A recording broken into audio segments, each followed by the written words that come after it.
Bonjour et bienvenue dans l'émission de cette semaine de l'économie expliquée par mon père, en présence de mon père. Okay. On est bien arrivé. Et on est le combien aujourd'hui, dis donc ? On est le... 19 ou le 20, non ? Oui, c'est ça. Bon, voilà, on est mardi 19 ou mardi 20, donc merci de nous suivre. On est censé être réveillé, il est quand même 11h du matin, mais voilà. On est le 23. On est le 23, voilà. Ben voilà. Et ben voilà. Donc, voyez, c'est pour vous dire que le temps passe lentement ici. Plus qu'à 7 jours de la paye, tu vois. Exactement. Et il y en a qui s'en rendent même pas compte et qui dorment le ventre plein de croquettes. Bon, aujourd'hui, on vous a convoqué pour parler un petit peu de ce qui se passe sur le marché des actions. Parce que vous savez que Charles a, dans sa grande carrière, eu l'habitude de comparer la volatilité, l'efficacité de certains produits. Et l'or est une sorte de référence. Je crois que beaucoup d'entre vous font ça, parce que c'est une façon de se dire, tiens, est-ce que le marché est plus rentable que l'or, moins rentable ? Ça apporte évidemment une sécurité dans ce que vous avez analysé comme étant un actif antifragile que peut être l'or. Et aujourd'hui, à l'étude, il semblerait qu'une certaine volatilité arrive sur le marché, en tout cas des mouvements qui commencent à sentir un petit peu le renard, je crois qu'on peut dire ça. Et donc c'est pour cela que vous êtes convoqués aujourd'hui, pour essayer de réfléchir à ce qui se passe sur l'énergie, l'or, le marché des actions. Et on va essayer de faire donc le premier comparatif sur une base 100 de 1973. Donc ça, c'est le premier graphique que tu vas introduire. Voilà, alors c'est ce graphique qui va maintenant apparaître sur vos écrans, du moins je l'espère. Et alors l'idée est assez simple, c'est que, comme vous le savez, l'économie, c'est de l'énergie transformée. Donc, vous mettez de l'énergie d'un côté, comme ça rentre, puis vous faites des tas de bidules au milieu, puis après ça sort en produits et en services qui sont vendus. Bon. Si tu acceptes cette idée, il doit y avoir une espèce de relation à long terme entre l'économie, le coût de l'énergie et, grosso modo, la rentabilité de cette énergie que tu as mis dans le système. Et cette rentabilité, elle est mesurée par le marché des actions. Donc, logiquement, si le système est en équilibre, la performance du marché des actions hors paiement des dividendes, mais juste la mesure, quoi, et le cours de l'énergie devrait revenir l'un sur l'autre de temps en temps. De temps en temps, il y en a un qui est plus haut que l'autre, de temps en temps, il y a l'autre qui est plus élevé. Bon, ça, c'est la première des choses. Donc, logiquement, l'énergie et le marché des actions devraient se retrouver de temps en temps comme ça, une fois tous les 5 ans ou tous les 10 ans, mais ça revient toujours à la moyenne. Donc ça, c'est l'énergie que tu mesures en achetant le pétrole aujourd'hui. Mais comme tu sais que l'énergie est quelque chose de très volatile, ça, en général, ça fait rien pendant 10 ans, puis pendant 3 ans, ça multiplie par 4, quoi, tu vois. Donc, il faut que tu aies une espèce de réserve d'énergie. Et l'embêtant, c'est que comme tu sais, l'énergie, ça se stocke pas. Alors, qu'est-ce que les marchés, dans leur infinie sagesse, ont décidé ? Que l'or serait, dans le fond, une réserve d'énergie. C'est l'épargne des générations précédentes qui est en or. Et puis, si d'un seul coup, cette génération a besoin d'énergie à tout prix, tu peux vendre ton or et acheter de l'énergie. Donc, il doit y avoir aussi une relation donc, entre le prix de l'or, le prix de l'énergie et les marchés. Tu vois, quelque part, ils doivent se croiser de temps en temps. Tu vois, donc l'idée, c'est que dans le fond, l'énergie, la valeur de la production et le stock d'énergie du passé, ça doit aller à peu près ensemble. D'accord. Bon, alors c'est ce que je montre sur le premier graphique, où je mets tout bas 100 en 1972-73, parce que c'est le moment où l'or a commencé à flotter librement, c'est-à-dire avant ça, il était bloqué. Et donc tu vois que de 1972 à 1980, l'or, l'énergie du passé et l'énergie d'aujourd'hui, le prix du pétrole, multiplient par 11. Paf. Tu te rends compte que c'est pas quelque chose que les sociétés vont accepter de bon cœur. Et donc, le prix des actions passe de 100, passe de 100, il perd 50%, lui, facile. Tout à fait, oui. Et le ratio entre le cours de l'or, ratio entre le S&P et le cours de l'or qui apparaît en bas, lui, il perd 90%. Oui. rends compte de la gamelle que tu prends sur le marché des actions à ce moment-là. C'est-à-dire que... Gros stress. C'était quand j'ai commencé ma carrière. Alors, c'était... je me souviens, il y avait des grands articles de Newsweek. Disant que c'est la fin du marché des actions, etc. Oui, c'est ça. Avec c'est la fin du monde. Et bon, il y a eu un bain de sang. C'était un bain de sang. Il y a eu mais la baisse en termes réels était plus forte que de 1929 à 1934. Donc c'était quelque chose d'inouï, quoi. Donc, ensuite, qu'est-ce qui se passe? Regardez la ligne bleue et la ligne noire. La ligne noire, c'est le prix du pétrole. Le prix du pétrole commence à baissoter, s'effondre en 85 parce que le cartel de l'OPEP se pète la gueule. Bien sûr. Et l'or suit d'ailleurs, les deux, comme ils suivent bien les deux là. Et qu'est-ce qui se passe avec le prix de l'énergie qui baisse? Le marché des actions, il se met à remonter avec bonheur. Et donc, de 1980 à 2000, tu repasses, tu perds à peu près 50% sur le pétrole et sur l'or, et les actions, elles multiplient par 24. C'est ce qu'on appelle un bull market. Tu vois, c'était le bull market du siècle, ce truc. Oui, alors, tu peux pas... Alors, on est sur le ratio S&P, avec beaucoup de sociétés qui, à l'époque, sont basées aux États-Unis. Il y a aussi eu les formidables...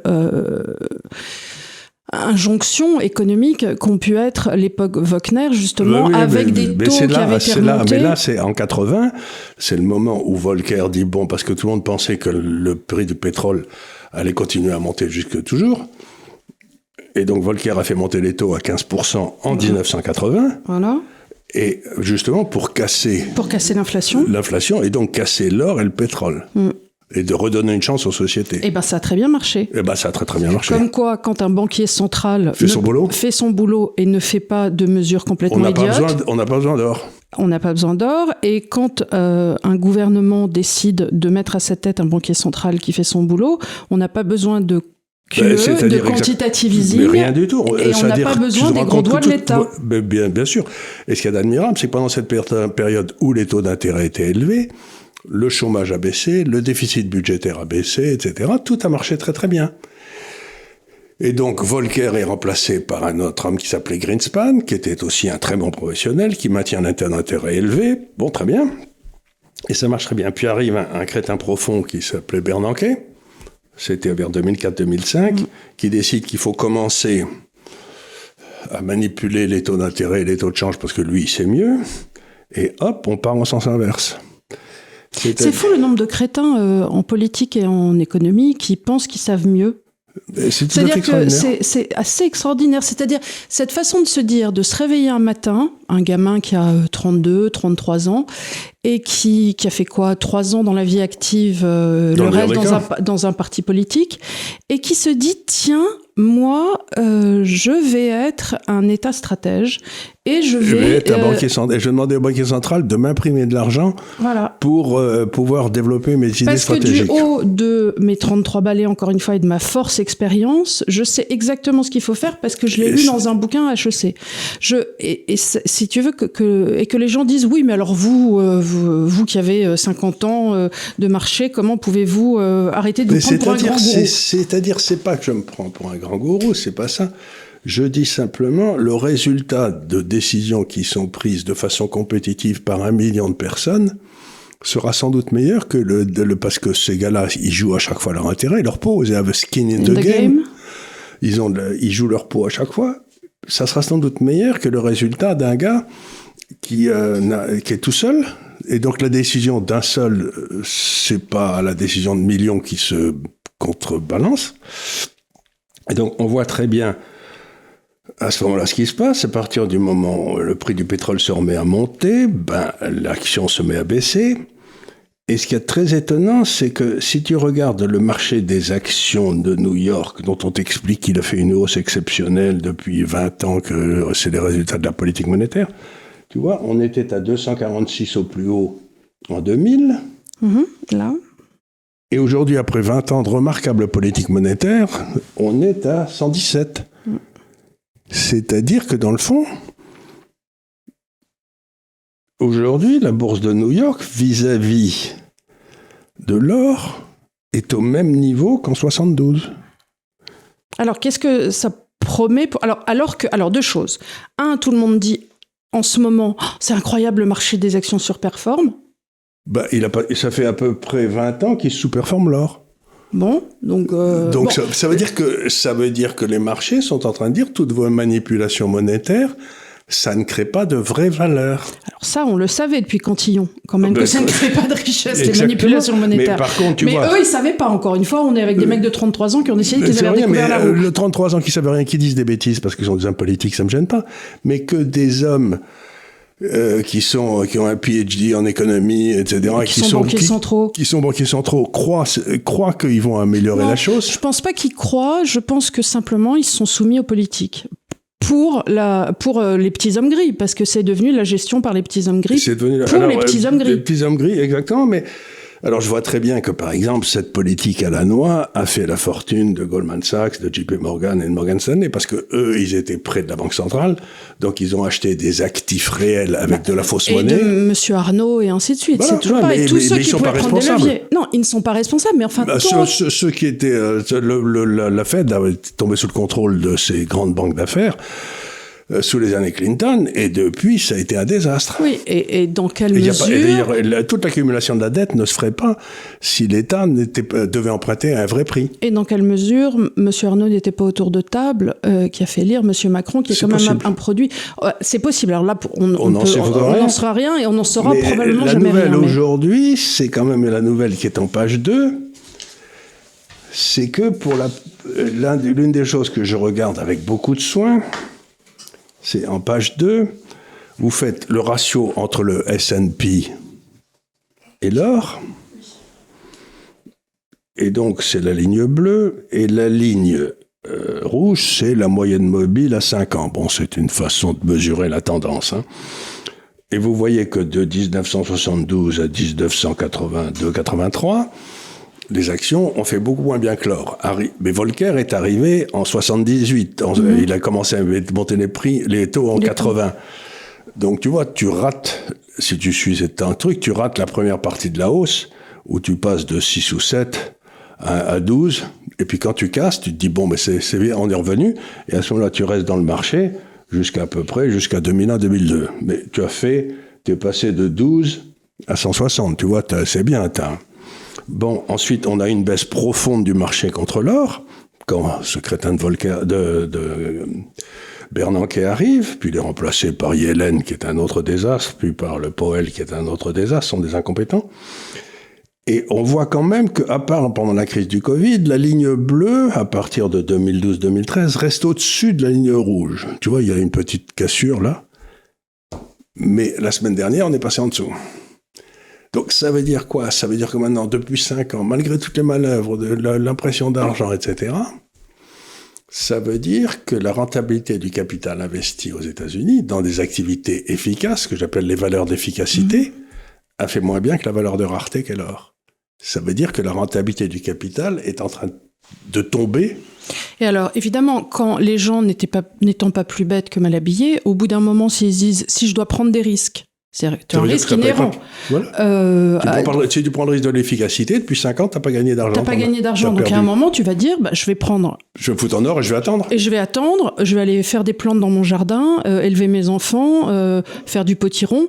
Et quand vous aurez fini vos âneries, vous me passez un texto. Je vendrai mon or. Voilà. Donc ça veut dire que la réussite du capitalisme, comme je me tue à le dire, c'est qu'ils ont réussi à transformer une valeur de rareté en valeur d'efficacité par l'intermédiaire du droit de propriété et des marchés financiers. Alors après, là, c'est parce que tu regardes le S&P, c'est-à-dire... L'Europe a déjà cassé beaucoup plus longtemps. L'Europe, évidemment, a déjà cassé.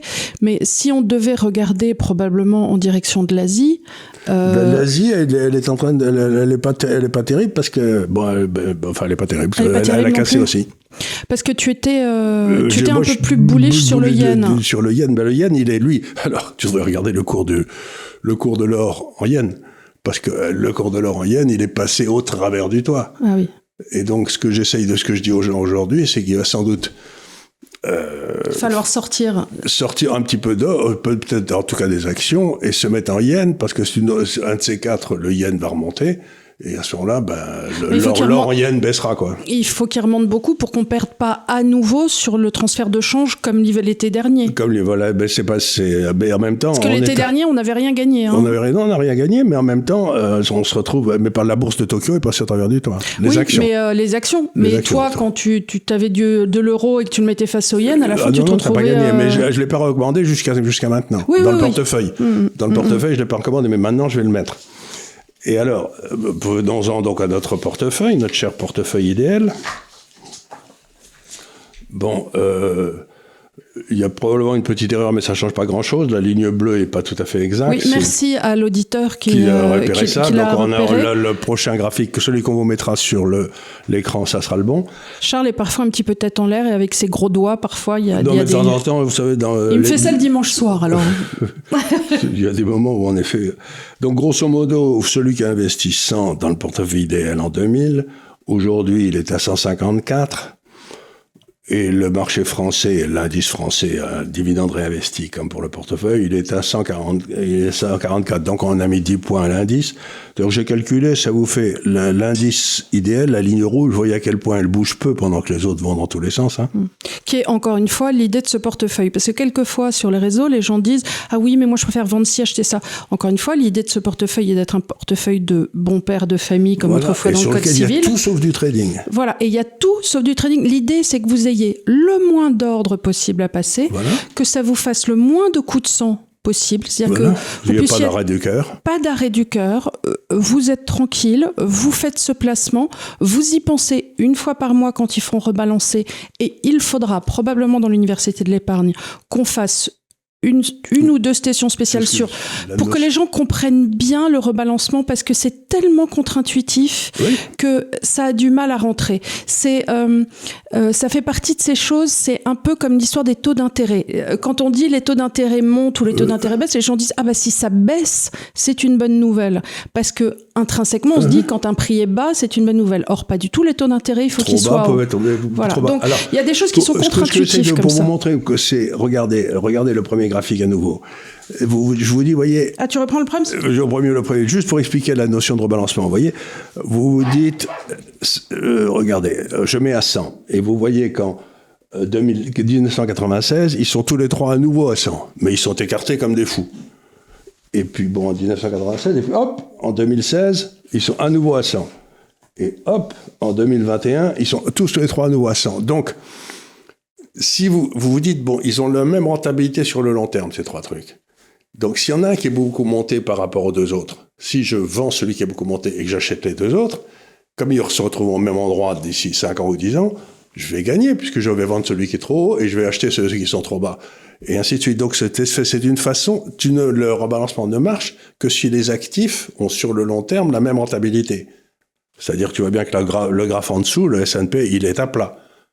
Donc, ça veut dire que si tu vends des actions, si tu vends ton or en 1980 pour acheter des actions, ben, tu vas gagner.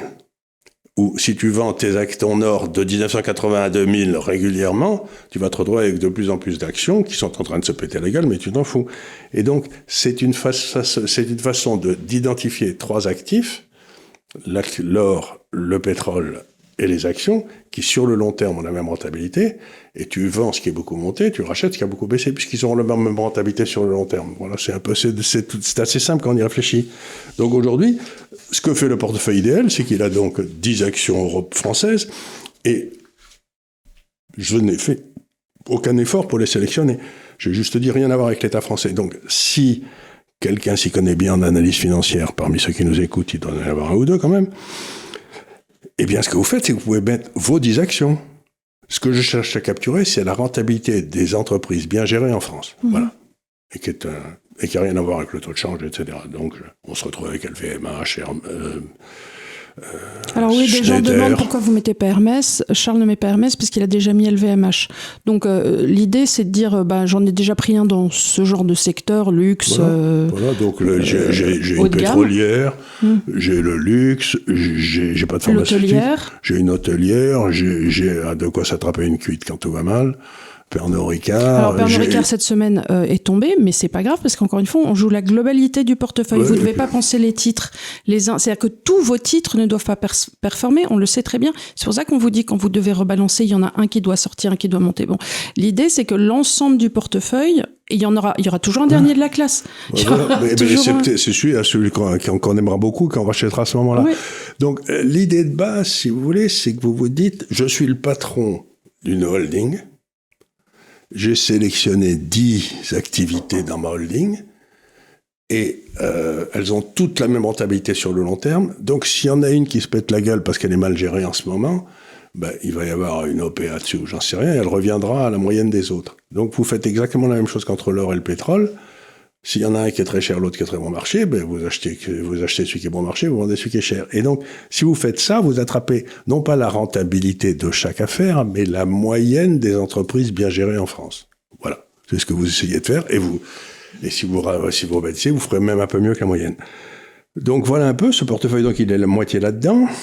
Il est à peu près 33% en obligations chinoises et 17% en or. Et donc, ce qu'on va faire cette semaine, c'est que je vais recalculer tout ça et je vais mettre les 33% d'obligations chinoises parce que quand même elles sont passées de 4 ou 5% de rendement quand je les ai recommandées à 2 ou 2,5. Donc vous avez déjà eu, ça va être difficile de baisser en dessous de 2 pour les obligations. Et donc je vais me mettre en yen complètement sous-évalué et ça va faire baisser la volatilité de mon portefeuille pour une raison assez simple, c'est que c'est du cash. Donc, il y aura peut-être la volatilité du change, mais il a des débats très bas que j'espère que ce sera une volatilité à la hausse. Alors, est-ce que tu peux expliquer aux gens quand tu dis, parce que on n'a pas encore, et ça on va le faire encore une fois dans l'université de l'épargne que vous attendez de pied ferme et qui arrive mi-mai, quand tu dis j'achète du yen, on achète une position sur le marché. On ne vous dit pas d'aller acheter des billets. Acheter des billets, parce qu'il y a des gens qui ont demandé est-ce qu'il faut que j'aille acheter du yen et le mettre dans mon matelas. Non. Vous avez disponible sur tous les ETF. Un ETF cash en yens.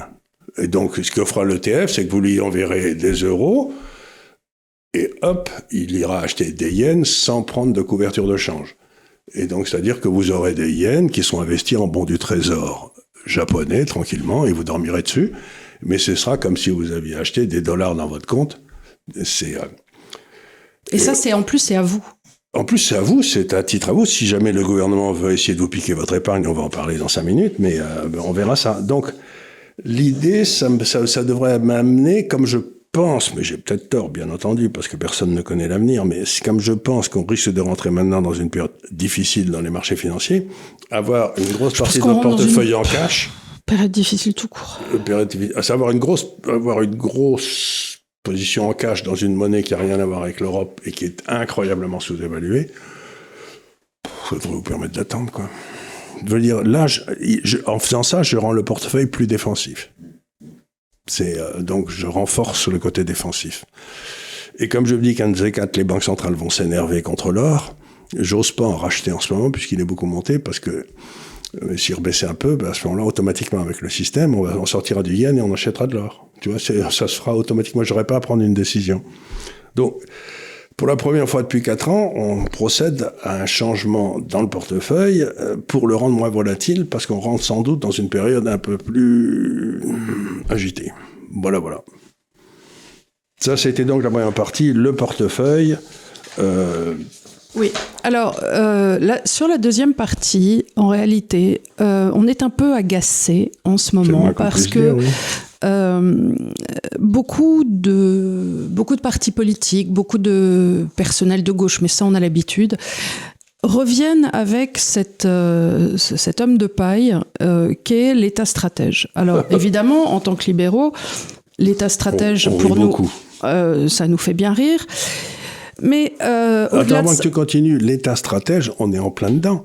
Parce que tout ce qui est écologie, c'est rien d'autre que l'État stratège. Bien sûr. C'est-à-dire que ça fait un petit moment qu'on nous explique que vous devez mettre votre épargne dans des moulins à vent et des miroirs magiques.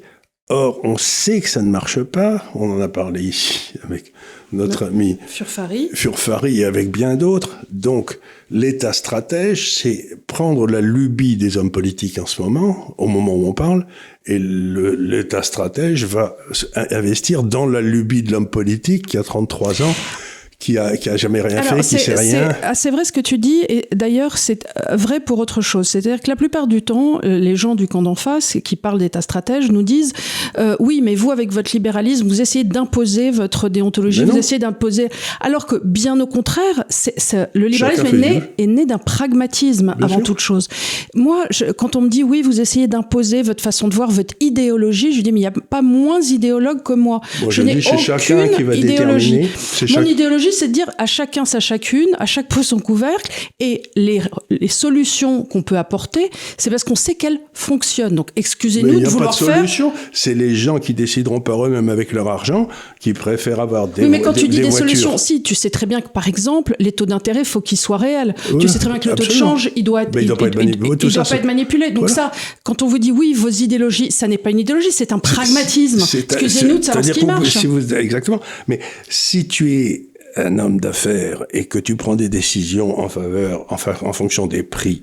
Par exemple, moi, mon métier, c'est de regarder ce qui se passe dans les marchés financiers et de voir comment investir l'argent des gens qui me font confiance. Bon.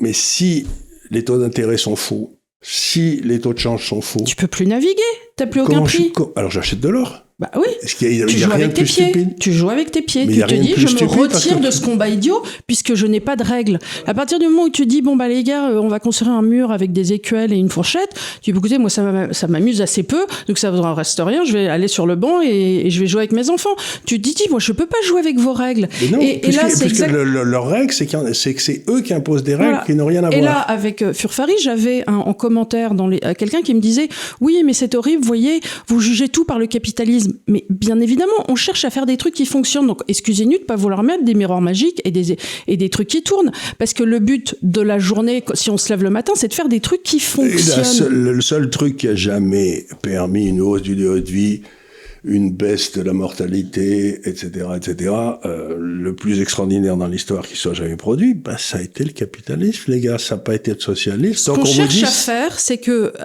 à la différence des communistes et des rouges, ce n'est pas la captation des hauts revenus pour le redistribuer via l'État qui s'en prend une bonne marge, le distribue en bas. On cherche à faire croître l'ensemble du système parce que contrairement à ce qu'on vous a expliqué, l'économie n'est pas un gâteau fixe, c'est un gâteau qui croît. Et il y a une telle croissance. Donc l'idée, plutôt que de se dire, voilà, on a simplement ça, une plaquette de beurre de 250 grammes, on se dit, écoutez, plutôt que de reprendre sur le dessus de la plaquette de beurre pour le remettre en dessous, vous aurez toujours que 250 grammes, quelle que soit la façon, plus l'État qui en a fait fondre au milieu, on dit on va essayer de créer des plaquettes de 500 grammes. Ce sera beaucoup plus intéressant pour tout le monde et on fera en sorte que tout le monde en ait dans la répartition. Voilà. Et ça ne fonctionne plus. Et on entend des partis aujourd'hui comme le Front National et ça nous fait mal au cœur parce que on n'a rien contre eux. Mais j'ai entendu dans des conférences de rédaction certains dire oui, il n'y a aucun problème, on ferait de l'impression monétaire. Mais je tombe de ma chaise. Ces gens-là n'ont-ils donc rien appris ? Rien appris. Ils n'ont rien appris. Et on va faire de l'impression monétaire et on va capturer l'épargne des Français parce qu'on saura mieux que les Français ce qu'il faut en faire. Encore une fois, on saura mieux le faire que... Mais tu te dis d'abord, d'où parles-tu, camarade ? Tu as 33 ans. Non, mais c'est pas... Mais même que tu aies 33 ans ou comme Mélenchon, que tu en aies 70 ou 80, c'est simplement idiot. Alors, c'est ça qui me terrifie, c'est que on voit monter en France toutes les idées à la con qui n'ont pas marché et on nous présente les 10 ou 15 dernières années comme des exemples de libéralisme. Mais c'était pas... Si vous n'avez pas de taux d'intérêt, si vous n'avez pas de taux de change... De toute façon, à partir du moment où on était dans l'Europe, il ne pouvait pas y avoir de libéralisme puisqu'on était pieds et poings liés à l'Europe. Donc déjà, depuis 2000, arrêtez de me parler de libéralisme. On est dans l'euro, il n'y a plus aucune souveraineté. On est en technocratie, il y a tout. Donc... On est dans la plutocratie, la plus plutocrate des plutocrates. C'est dans une plutocratie technocratique. Il y a une espèce d'alliance entre les types qui ont fait d'immenses fortunes et les gars qui sont au pouvoir pour permettre à ceux qui ont une immense fortune de ne pas avoir de concurrence. et ceux qui sont au pouvoir de ne pas avoir de concurrence en empêchant les autres de parler. Hier, j'avais Glucksmann qui disait Valérie Hayer est une libérale de droite, je sais pas quoi. Je dis mais Valérie Hayer, pardon. Mais ce bon Glucksmann, il était le mari, si mes souvenirs sont exacts, il faudra que je vérifie, mais je crois que c'est vrai, il était le mari d'une Géorgienne qui était plus ou moins très proche du président des Géorgiens. Il était tellement corrompu que le président, et que maintenant il était en tôle en Géorgie, et lui, il a dû se séparer de cette personne pour être donc. Et il n'a rien vu tout le temps. Il a vécu grassement dans l'environnement d'un énorme corrompu, et il vient dans la soie. Oui, dans la soie, il pétait dans la soie, oui. Et donc maintenant, il vient nous expliquer comment... Que le capitalisme, c'est mal, que les richesses de ce monde J'aimerais bien voir le compte de M. Glucksmann, si c'était possible, pendant qu'il était en Géorgie. C'est pas possible, parce que maintenant, il sort avec une journaliste du service public, et on sait bien qu'il n'y a aucun conflit d'intérêt, et qu'il n'est donc pas utile pour la dite journaliste publique non plus de démissionner de sa poste le temps des élections. Ou d'aller faire des émissions sur ce qui s'est passé en Géorgie quand il y était, qu'il était influent. Oui, ou de passer à des émissions, je sais pas, sur le bien-être, le temps de la campagne. Ça me rappelle comme Fabius, quand il était Premier ministre, quand Mitterrand a mis l'impôt sur la fortune, il l'a mis sur toute la fortune, sauf les œuvres d'art, parce que le papa de Fabius était le plus grand... pas collectionneur, c'était un antiquaire, le plus gros collectionneur de Paris à l'époque. Donc, si vous voulez, on sent bien que ces gens-là, ils sont contre le capitalisme, mais ils sont pas contre l'enrichissement personnel, quoi. Donc, sans prendre de risques. Oui, bien sûr. Sans prendre de risques, si vous voulez. Donc... épargnez-nous vos...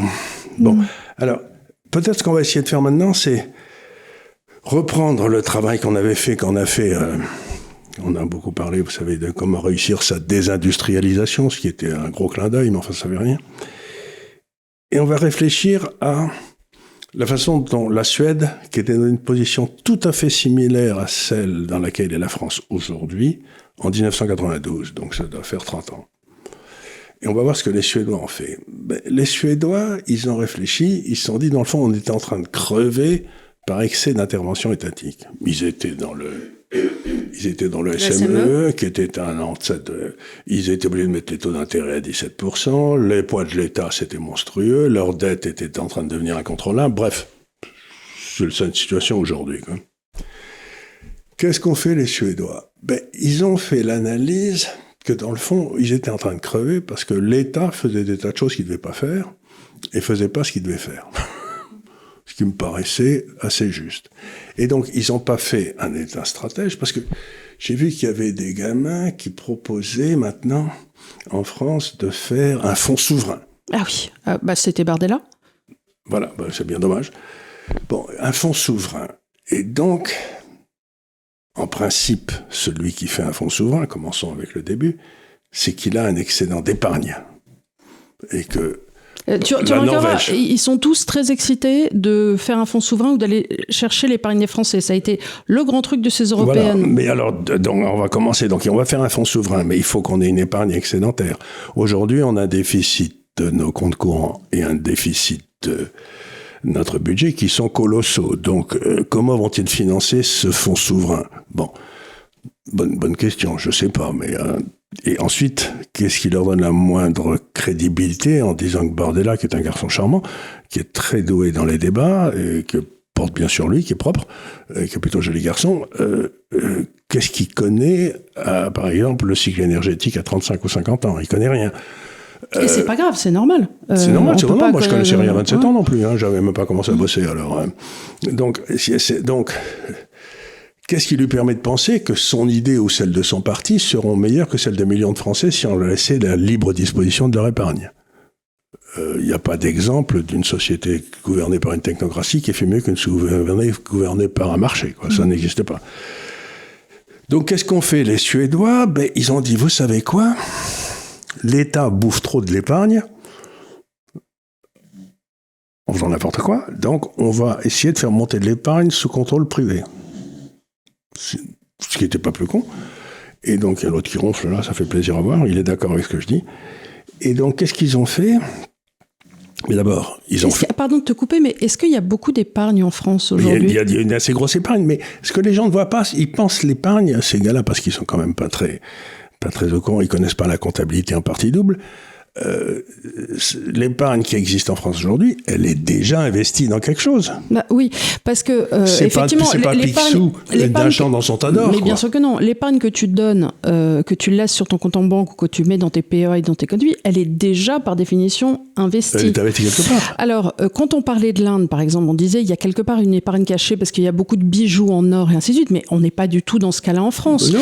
Et beaucoup de gens, à côté de ça, on connaît les salaires, vivent à crédit. Oui. Donc, l'épargne aujourd'hui qui peut exister, elle est chez certains retraités. Elle est chez certains retraités, mais les retraités, ils auront, je crois qu'il y a 1800 milliards d'euros qui sont investis en obligations d'État. Bon, très bien. Donc, regardez, on pourrait prendre ça. Mais attends, si tu prends ça... l'État, il se finance comment ? Il se finance comment ? Parce qu'il est déjà investi, cette épargne. Elle est déjà investie. Par ailleurs, beaucoup de ménages, de jeunes ménages, sont terriblement endettés pour l'achat de l'immobilier qui, aujourd'hui, dans la part de consommation du ménage, est beaucoup plus grand qu'autrefois. Voilà. Alors, il y a la dette pour l'immobilier qu'il faut, en principe... Mais c'est très difficile de savoir quelle est la position nette. Mais ce que je sais, c'est que la position nette, probablement des gens de 20 ans à 40 ans, en France, est probablement négative. Oui, je pense aussi. Alors, je pense qu'il n'y a pas d'épargne à solliciter, sauf chez les 60, les 70 boomers, ans. Puisque pour revenir à nos... Donc, ce qu'ont fait les Suédois, c'est qu'ils ont dit, bon, on va foutre la paix aux gens, on va réformer, par exemple, le système des assurances, des retraites. On va, à la place d'avoir, ils avaient un énorme fonds de retraite qui s'appelait AP Fonden, dans lequel ils mettaient tout, mais qui, dans le fond, le rôle de ce AP Fonden, c'était d'acheter la dette de l'État et de la mettre en garantie des... Ça fonctionne quand ta dette est bien rémunérée, encore une fois. Ça a été le cas, mais enfin, c'est pas... C'était pas... Donc, ils ont cassé ça en 6 ou 7 AP Fonden différents, chacun avec des profils de risque différents, et ils ont dit aux Suédois, maintenant, vous achetez celui que vous voulez. Plus d'obligations, plus d'actions, etc. Chacun plus. Donc il y en avait des plus défensifs et des plus agressifs. Et vous mettez et tous ceux qui ne voulaient pas choisir, l'État en faisait un qui était une espèce de truc, mais qui était capitalisé. D'accord. Donc ils sont sortis de la retraite par répartition, ils sont allés vers la retraite par capitalisation. Et ça marche très bien, merci. Et donc la bourse de Stockholm, on va la voir, elle est passée au travers du toit.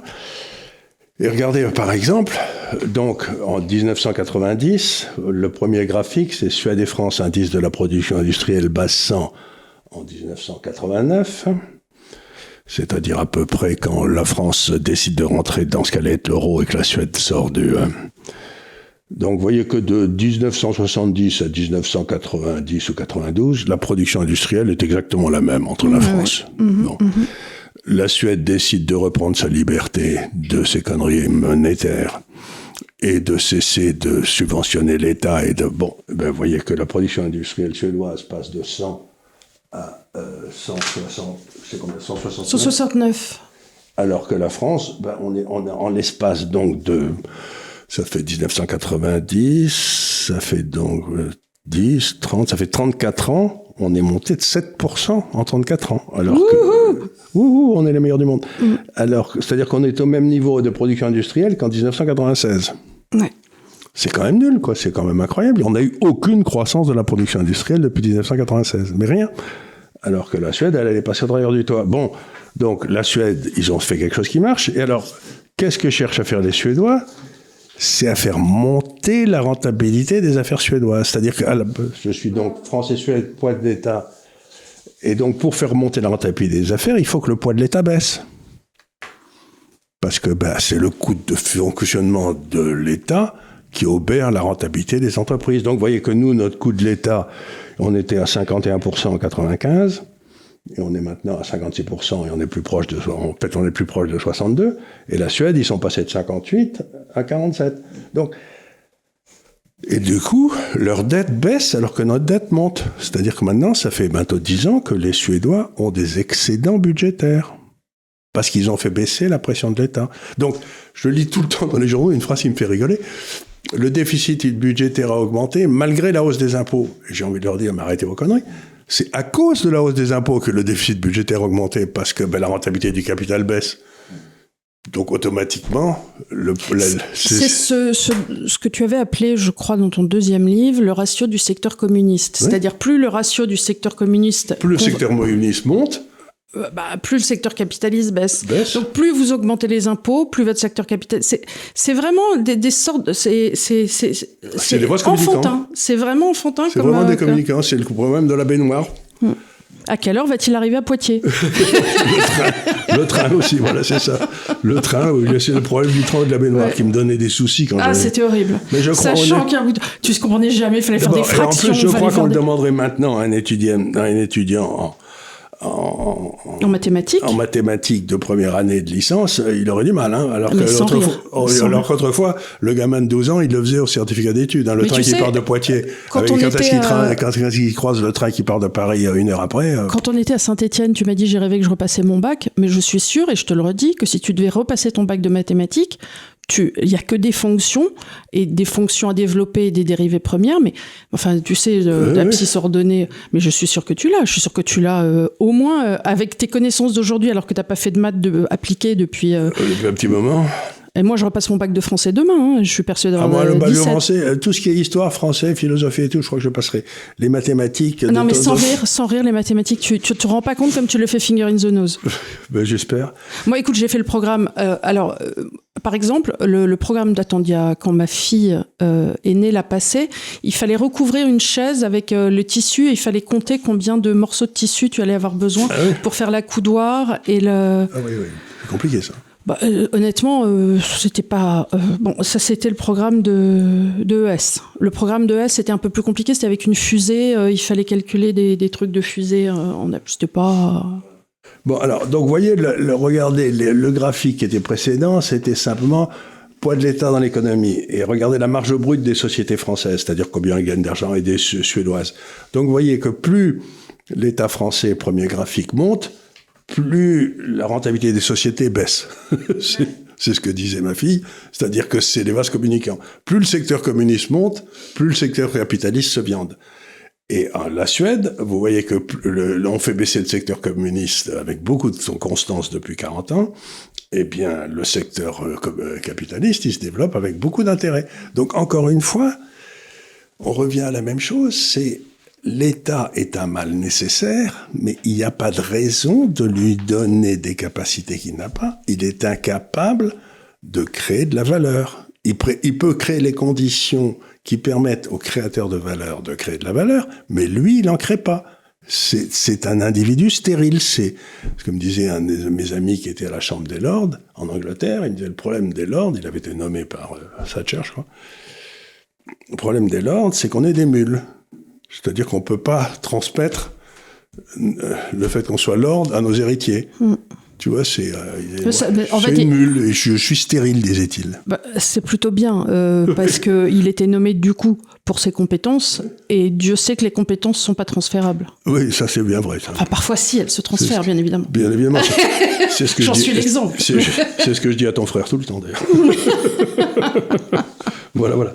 Donc, alors, maintenant, regardons un petit peu la traduction en termes de marché financier de ces deux politiques.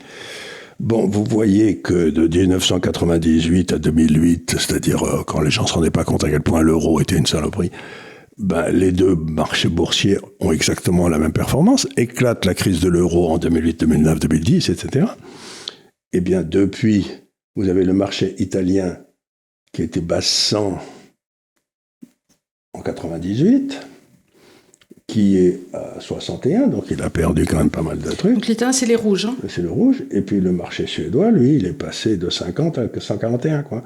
Pourquoi tu as pris les Italiens d'un coup, là ? Parce que nous, en France, on a le problème, on a les 10 sociétés dont je t'ai parlé qui n'ont rien à voir avec l'État français. Qui n'ont rien à voir et qui surperforment, quoi qu'il arrive. Qui surperforment, justement, parce qu'elles ne sont pas en France. Alors, donc c'était pas une bonne unité de mesure. L'Italie, ils n'ont pas de société, ils ont assez peu de sociétés. C'est vraiment le marché italien, il est vraiment un marché domestique. Et alors, on montre celui-là, l'Italie et la Suède. Bon, et je voudrais vous montrer le dernier. C'est indice bancaire Suède et zone euro. Et alors là, vous voyez, c'est que les banques européennes n'ont quasiment pas gagné d'argent depuis 2000. Et les banques suédoises, elles ont été multipliées par 9. Ce qui veut dire que, vous connaissez ma théorie, que vous avez les petits épargnants, les petites fourmis là, puis vous avez les entrepreneurs qui sont fous, qui sont prêts à prendre tous les risques, et vous avez le gars au milieu, qui est le système bancaire ou financier, dont le rôle est de mutualiser le risque pour garantir une bonne rentabilité à petit épargnant, et en mutualisant ce risque, ils peuvent transférer du capital au système capitaliste qui, lui, se développe. Donc, l'intermédiation du risque dans un système capitaliste est faite par le secteur financier. Et donc, par partir du principe que les banques les financiers sont des ordures, c'est complètement con. On peut en discuter. Mais on voit très bien que l'intermédiation du système financier s'est faite très bien en Suède et a arrêté de se faire en Europe. Mmh. Et à partir du moment où il n'y a plus d'intermédiation, les pauvres rentiers, là, ceux qui étaient au départ, ils en prennent la tronche. Parce que il n'y a plus personne pour leur donner un paratonnerre. Et maintenant, ce que veulent faire les gens qui nous gouvernent, qu'est-ce qu'ils veulent faire? C'est être sûr que le peu d'argent qui leur reste là, dans leur épargne, on va leur piquer pour faire des trucs qui plaisent à des gars qui soit on fait trop d'études, soit on n'en pas fait assez, quoi. Et je suis complètement effrayé de cette espèce de... C'est ce que disait Bastiat, il disait, dans le fond, ce qu'il y a d'étonnant dans toutes ces propositions de réforme plus farfelues les unes que les autres, hein, je parle comme il n'aurait pas parlé, mais ça montre à quel point ils n'ont pas confiance dans la liberté. Ils pensent que la liberté, ça marche pas, enfin la liberté individuelle, et ils surestiment leurs capacités. On revient à ce qu'on disait à propos du RN. Et encore une fois, ça n'est pas une critique stérile. Si véritablement mais ça veut dire qu'ils vont échouer. Ça veut dire qu'ils vont échouer. Donc, dans la mesure du possible, alors je fais vraiment une analyse assez sociologique de la chose. Je me dis le RN aujourd'hui a le vote beaucoup d'ouvriers qui sont passés de communistes à il a le vote des CSP plus ou moins. Et donc, s'ils veulent croître dans l'idée d'une présidentielle, il y a un moment, il va falloir aller solliciter, sans déchoir, mais le vote des CSP un peu plus. Et ça n'est pas, en tout cas, en proposant ce genre de programme économique, que ça va le faire. Mais on peut dire ce qu'on veut, mais la Suède, elle n'était pas dans l'euro, elle avait sa monnaie qui a flotté librement. Ils n'ont pas intervenu dans l'économie, ils ont fait que libérer, par exemple, l'école, les retraites, les transports publics, etc., pour faire baisser la part du secteur communiste.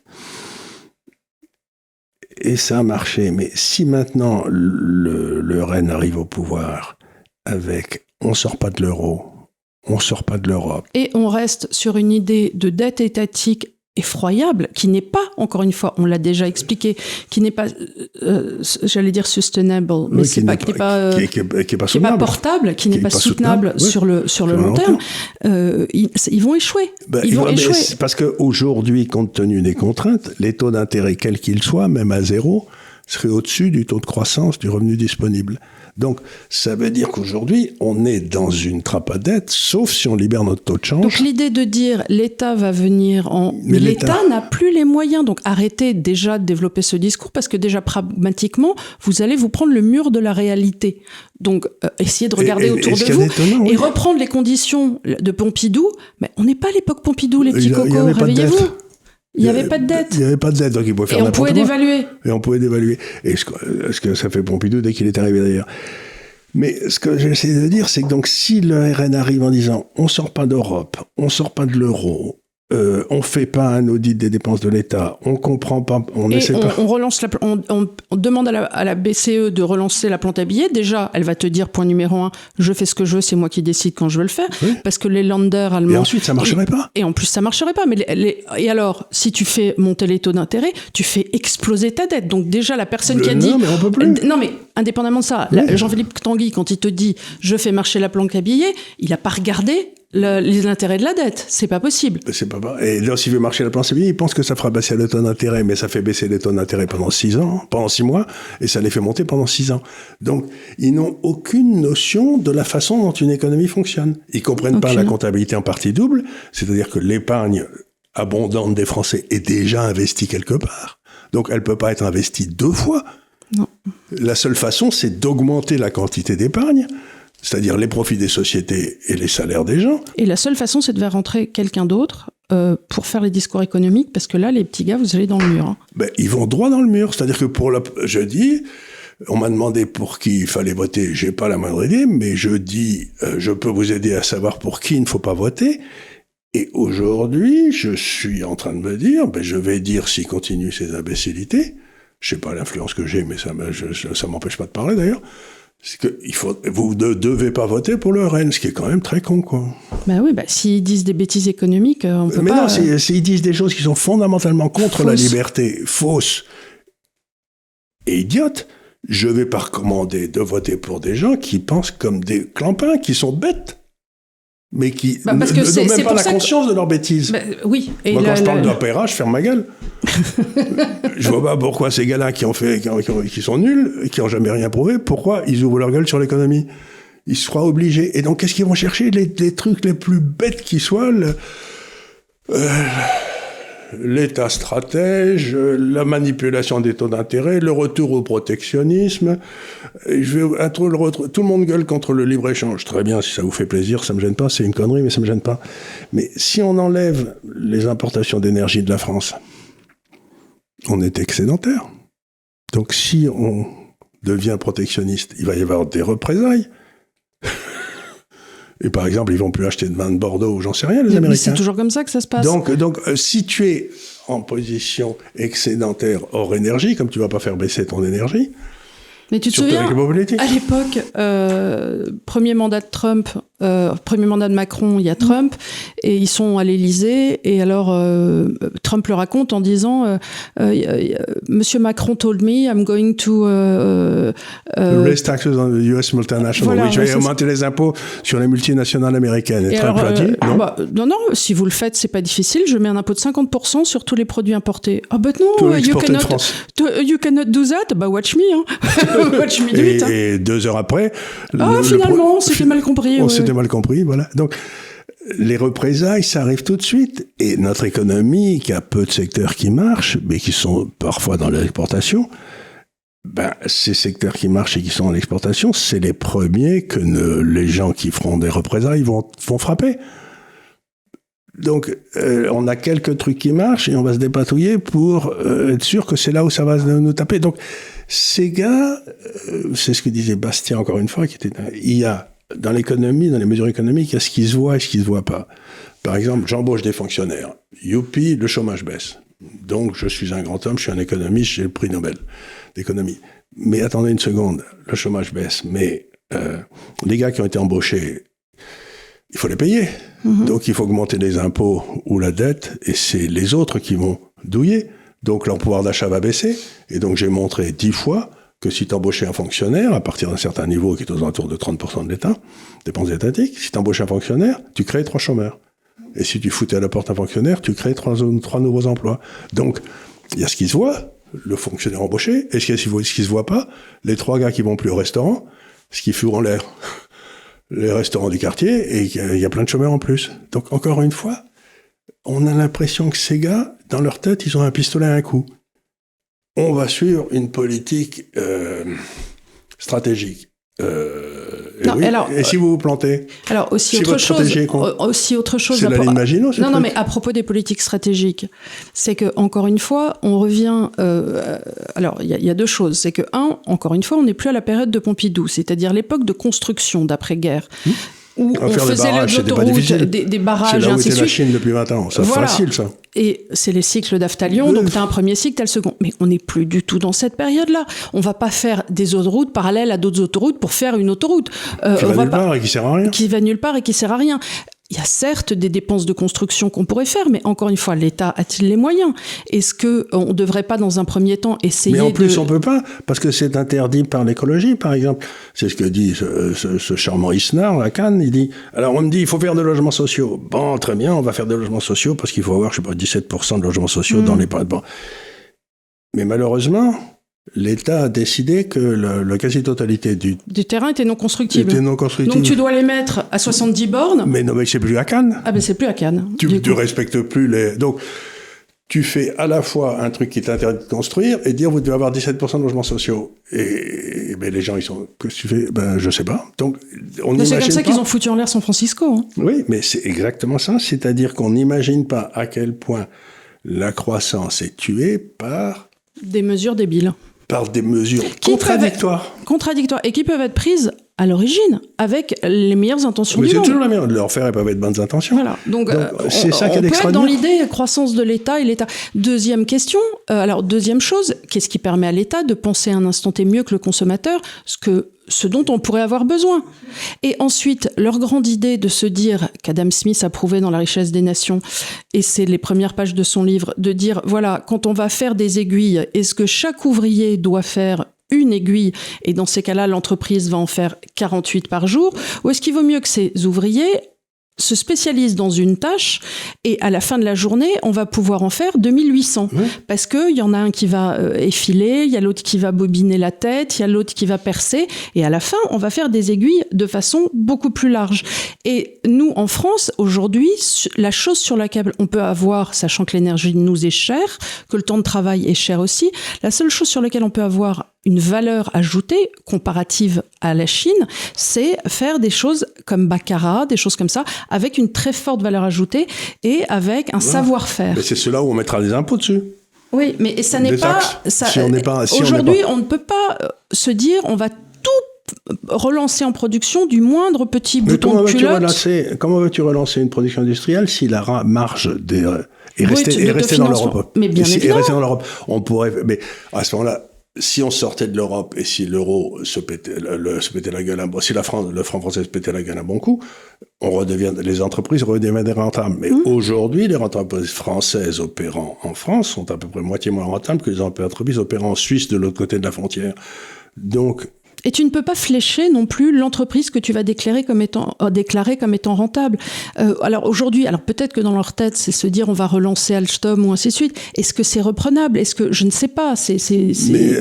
Mais d'abord. Et si ça l'était, en tout cas, c'est sûrement pas avec les gros doigts de l'État. Mais d'abord, si c'était rentable de reprendre Alstom, j'imagine qu'il y aurait des gens qui le reprendraient en France. Oui, mais est-ce que ça serait possible de le relancer en levant tout ce qu'ils ont fait, mais avec ce qu'ils ont fait sur l'uranium, les dettes qu'ils ont créées... Mais ça, on ne sait pas. Mais là, donc, encore une fois, ce qu'il faut, c'est sortir l'État des endroits où il n'a rien à faire. Par exemple, une société comme Alstom a été vendue à la casse par M. Macron à General Electric, alors qu'il y aurait... il y a un scandale d'État là-dessous, bien évidemment. Il aurait beaucoup peut-être... Et là, on a vu Mme Levergeon parader ces derniers jours. Et donc, il aurait été beaucoup plus intéressant, peut-être, de négocier avec des Italiens ou peut-être des Allemands pour essayer de monter une société qui serait entre les deux. Mais non, on a été choisir General Electric parce que General Electric, c'est par là que passe toute la CIA. Donc, ça permet toutes les corruptions. Je ne crois pas. Hasard, je ne crois pas. Donc, il faut là aussi regarder ce que dit un homme que j'aime bien, qui pense, c'est Arnaud Montebourg. Lui, il dit des choses aujourd'hui qu'il aurait peut-être dû dire quand il était ministre. Il l'a dit, hein. D'ailleurs, il est parti. Il est parti. Donc, voilà un homme qui, lui, a vu la corruption dans l'État français se manifester à l'évidence. Et ensuite, il a été élevé des abeilles, puis il a fait de l'INSEAD, je crois, pour s'occuper. Mais voilà un homme que j'aimerais interroger un jour, parce que j'aimerais, avec lui, on aurait quelqu'un qui a eu les mains dans le cambouis. Auditeur, si vous avez le numéro. Si quelqu'un a connu le numéro de Montebourg. Voilà, vous lui dites, Charles aimerait beaucoup déjeuner avec lui. Déjeuner avec lui, et peut-être l'interroger devant vous aussi, parce que ce serait intéressant. Parce que lui, c'était quelqu'un qui, aussi curieux que ça paraisse, à l'évidence, comprend l'industrie, c'est-à-dire un petit peu comme le Floch-Prigent, c'est-à-dire que lui, il a été ministre de ça, et il comprend les contraintes, etc. Et il comprend à quel point l'État peut foutre en l'air l'industrie avec les meilleures intentions du monde. Et prenons l'industrie, on veut faire repartir l'industrie, mais faire repartir l'industrie, c'est complètement impossible avec les contraintes énergétiques que nous met Bruxelles. Donc c'est impossible. C'est l'histoire, si tu veux, des logements sociaux, et tu peux pas avoir de terrain, quoi. Tu vois, tu peux pas développer l'industrie sans augmenter ta consommation d'énergie. L'industrie, tu transformes de l'énergie en chaleur et en bidule. Donc, dire on va développer l'industrie, on va réindustrialiser, et dire on va faire baisser le CO2 de 25%, c'est complètement con. C'est comme de dire, on va avoir un taux de change fixe avec l'Allemagne et les profits des sociétés vont pas baisser. Mais c'est idiot. Donc, ce qui m'étonne avec tous ces gars-là, c'est la façon dont ils maintiennent dans leur esprit deux idées complètement contraires. Ou alors, il y en a une des deux dans laquelle ils ne croient pas et qui disent quand même parce qu'ils pensent que c'est ce que les gens veulent entendre. Mais dans ces cas-là, pour moi, on n'est plus dans un homme politique que je peux respecter s'il dit des choses qu'il sait fausses. Si c'est pour élire à nouveau des gens qui savent qu'ils mentent... Mais ce que j'essaie de dire à tous les gens qui vont voter RN, et dans le passé, il m'est arrivé de voter RN aussi, j'en ai pas honte d'ailleurs, mais ce que je veux dire, c'est que... honnêtement, tu votes tout contre Macron. Je vote d'abord contre Macron, si mais les questions ce que je veux dire, si c'est Macron, pour faire la même politique, Macron. si c'est pour faire la même politique de Macron, rester dans l'Europe, rester dans la Cour européenne des droits de l'homme, rester avec l'euro, etc., ils vont échouer comme échouer tous les gars, quoi. Ce que je veux dire, c'est que ça sert à rien de voter pour le RN si ils ne vont pas vers une rupture. Oui, parce que l'idée, c'est pas de voter pour un parti, on s'en fout des partis. C'est d'aller vers la rupture. L'idée, c'est d'aller vers la rupture et de sauver la France de l'infamie dans laquelle on l'a mise. Après, moi, personnellement, je ne vis pas pour un parti politique. Moi non plus, contre vous, on s'en fout. Mais moins... essayez de faire... Les gars, vous êtes là pour un débat, c'est la France. Est-ce qu'on peut quand même le rappeler au bout d'un moment ? Le rappeler, et comment la sortir du trou. Et ce qu'il y a de certain, c'est que la façon dont ils abordent ces problèmes, c'est grosso modo Chirac qui dit des tas de choses et puis qui fait exactement le contraire. Donc ils seront forcés d'aller à Canossa tout de suite. À quoi ? Canossa. Je connais pas. Ah ben tu sais, c'était... je sens que c'est une bataille romaine. Non, c'est pas ça du tout. C'est qu'il y avait un pape qui s'était engueulé avec l'empereur d'Allemagne. Et donc l'empereur d'Allemagne voulait expliquer au pape que c'était lui le chef. Et le pape l'a excommunié, et un an après, devant l'effet de l'excommunication à l'époque, le pape a demandé à l'empereur d'Allemagne, qui s'est roulé à ses pieds pour s'excuser, c'était à Canossa que ça s'est passé. Il y avait une histoire... Attends, il y avait une histoire... D'aller à Canossa, ça veut dire que tu bouffes ton chapeau, tu vois. Ouais. Mais il y avait une histoire de pape... Qui avait filé une baffe aussi ? Ah, ça, c'était... Sous Philippe le Bel, où le pape a reçu une gifle du patron qui s'appelait, c'était pas Simon de Montfort, mais c'était un nom comme ça. Voilà, il y a eu aussi Maya Partir, là. Le pape est mort, et c'est à partir de là que les papes ont été en Avignon, mais ils n'étaient pas perçus comme très indépendants de la royauté, si tu veux ce que je veux dire, la royauté française. Il faut pas oublier qu'à l'époque, la France... Fille aînée de l'Église, oui. Et puis surtout, la population française était égale, et même plus, à la population de tous les pays d'Europe, y compris la Russie. Donc la France, c'était le monstre du Moyen-Âge, c'était les États-Unis du Moyen-Âge, c'était le pays qui était... Donc oui, c'était... Comment il s'appelait ? Oh là là là là là. Si je le connais, c'est celui qui était aussi dans le procès des Templiers. Bon, je suis sûr que vous allez trouver, donc mettez-le en commentaire.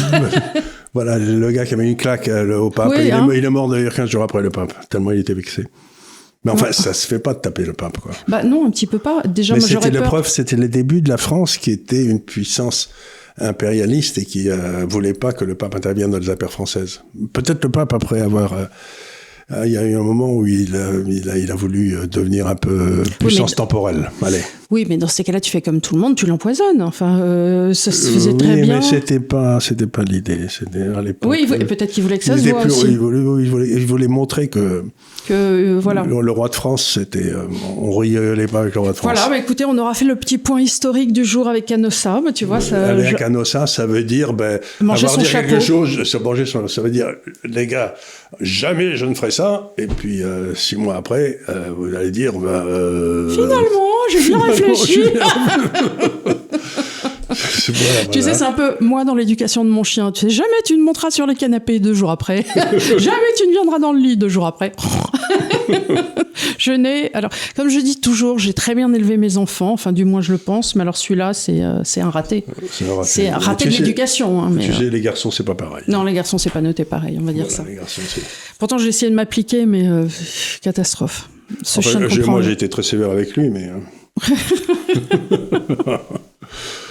Voilà. Bon, écoutez, merci infiniment de nous avoir suivis. N'oubliez pas de mettre des pouces, d'en parler autour de vous. On continue sinon nos efforts sur l'Université de l'épargne qui devrait bientôt voir le jour, encore une fois, mi-mai. On affûte nos crayons et j'espère que vous cirez vos cartables, vos chaussures. Vous sentez le papier neuf? Non, mais c'est la colle égyptienne là, qui sentait l'amande. Et ce que je voulais dire, c'est qu'il ne peut pas trouver un nom plus ringard que l'Université de l'épargne. Parce que l'épargne, c'est le truc que tout le monde méprise aujourd'hui. Et ce qu'on essaie de dire, c'est qu'il n'y a pas de capitalisme sans disposition libre de l'épargne. Donc, on vous met un truc qui sent les années 1830. À dessein. À dessein. Parce que, comme le disait Guizot, enrichissez-vous par le travail et par l'épargne. Voilà. Et ben voilà, on peut pas s'enrichir par le travail à cause des impôts, mais ça peut être arrangé dans les années qui viennent, mais on va essayer de vous aider à ne pas vous enrichir par l'épargne gérée intelligemment, ce qui veut dire pas par l'État. Voilà, merci infiniment de nous avoir suivis. On vous dit à très bientôt et on vous embrasse très fort. Voilà. Bye bye.